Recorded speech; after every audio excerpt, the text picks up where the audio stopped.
icambere twe tubona ko bikwiye gukorwa nuko habaho ico no kwita ituze mu vya politike no kuvuga l'environnement favorable mu bijanye na politike no kuvuga igihe mu gihugu usanga abanyamitahe bababwira bati ejo umutekano ushobora guhungabana, ejo ibintu bishobora kutagenda neza, bakama muri cyo no kwita mu gifaransa incertitude, haca haba ingorane. Ikigira kabiri nuko leta yokora ibishoboka vyose hakabaho ico twita environnement des affaires.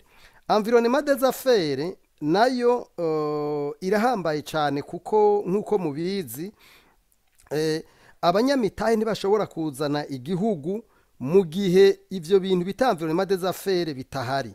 Ica gatatu twibaza yuko gihambaye cyane nuko leta yoshiraho ico bita guhiganwa vyuguruye la concurrence royale, kuko ubu ibibazo bihari biraboneka neza yuko leta ishira imbere ico bita monopole. Usanga isosiyete imwe ariyo iri mu bintu vyose, ariyo yahebewe isoko yo kudandaza ibitoro, no kuvuga Interpetrol.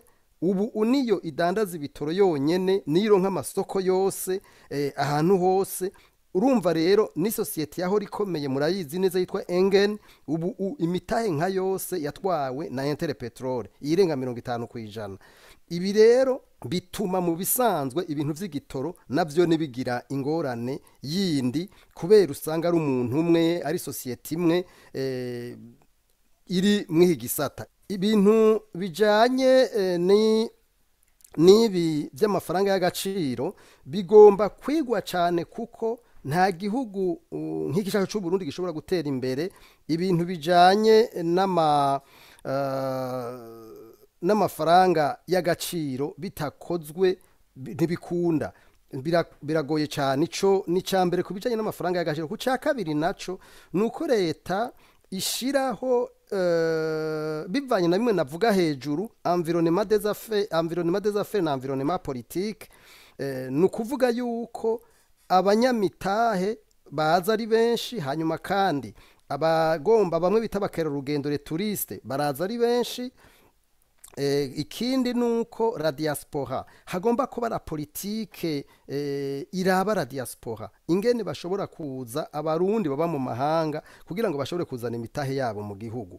Ivyo vyose ni ibintu bishobora gutuma haza amafaranga y'agaciro. Hariho n'ikindi rero iki twita mu gifaransa redo development, canke ibintu biza nk'amakredi canke imfashanyo, mugabo biza bije guteza imbere igihugu.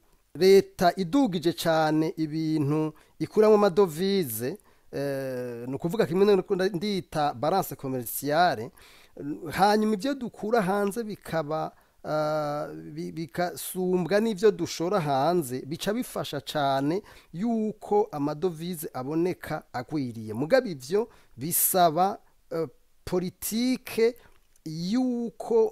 yuko leta ibishira mu ngiro. Ibihugu byose byabishoboye byarashizeho imigambi ituma ibintu nk'ivyo bishoboka. Ica gatandatu nuko tubona yuko leta yari ikwiye gushiraho uburyo buhambaye cyane bujanye n'ibijanye n'amatagisi. Murabizi igisata c'ibitoro leta igikuramo amafaranga menshi cyane, amamiliyaridi si ma mémoire et encore bonne. Nuko leta itwara amamiliyaridi menshi cyane, menshi gose, arenga amamiliyaridi 40 ku mwaka. Guza litiro y'igitoro leta igutwara hafi 40% ku litiro. Murumva rero ko ayo mafaranga ari menshi cyane. Leta rero yoraba ingene igabanya amatagisi kugira ngo igabanirize abanyagihugu. Ikintu cy'indwi bokora kandi acone gihambaye cyane nuko boshiraho ikigega c'intega bizoza. Igihugu nk'u Burundi kiriho kugeza nuno munsi tagira ikigega c'intega bizoza. Murumva yuko ivyo bintu bidashoboka. Ikigega c'intega bizoza leta yari yaracubatse, icubaka Igitega, sterine irazishiraho, mugabo leta yabikoreye isosiyete yitwa Interpetrol. Ubu Interpetrol niyo ikora ibitoro hanze igaca ibibika mu ico kigega cya leta igitega. Ivyo rero ubusuma bubera muri iki kigega nta muntu ashobora kubusigura ingene bungana kuko nta ma inspection yaba, twaravugije induru turagira, kuko ndabibukije ishiramwe rikome ryarigeze kuba mu mugwi ujejwe kwiga no kuraba ingene ibintu vy'ibitoro vyoboneka mu gihugu. Mugabo kubera twabonye nkuko twari turi muri ca kigo kijejwe kuraba ivyo gutanga amasoko ya leta, twari twararungitse y'abantu no mu ivyo vy'ibitoro twararungitsemo abantu, mugabo tubona yuko leta ivyo impanuro dutanga ntibazumva, tuca tuhita kubivamwo. Twaciye tuhitamo kubivamwo kubera twabonye yuko ata kintu na kimwe kiriho kirakorwa cotuma leta abanyagihugu bashobora kuronka akarusho.